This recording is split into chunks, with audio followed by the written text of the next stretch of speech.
Cricketing battle isn't the only battle that a cricketer fights on a cricket ground. Cricketers also need to fight their battles against the sun.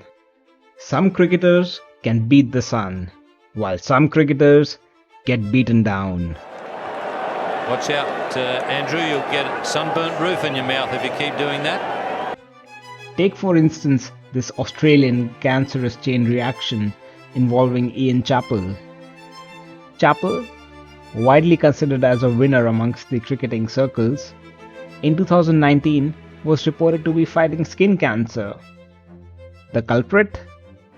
The sun. But in reality, there is more to it. Chappell actually never wore a cap when playing under the ultraviolet heavy Australian sun.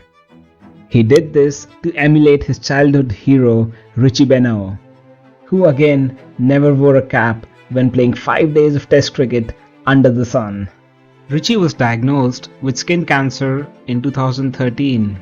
Richie, though, was publicly vocal about his regrets for not wearing a cap and about the influence behind it. When I was a kid, we never ever wore a cap because Keith Miller didn't wear a cap. We followed various people and Miller never had anything on his head. So I didn't. I wish I had worn a cap, and I'd recommend to everyone to do that now. You live and learn as you go along. I recommend to everyone they wear protection on their heads, all sorts of creams and things like that for young people and even those who aren't so young. At the apex of this chain, the charismatic Keith Miller was also diagnosed with skin cancer, but he was rather indifferent about it. I spent a lot of time in the sun playing sport and never wore a cap, so they had to take a chunk out of me. Another story of yet another Australian cricketer refusing to reduce the exposure to the sun is of Jason Gillespie.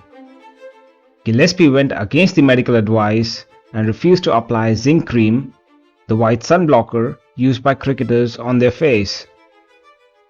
He was of the opinion that he might be called a cheat if he applied zinc cream to his face.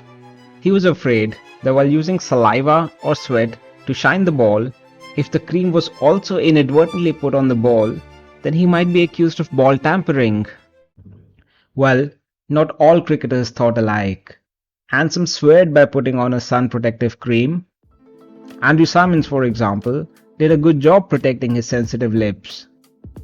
Alan Donald was also always seen wielding white stripes of sun protector on his face, and maybe was also partly the reason why he was known as the White Lightning.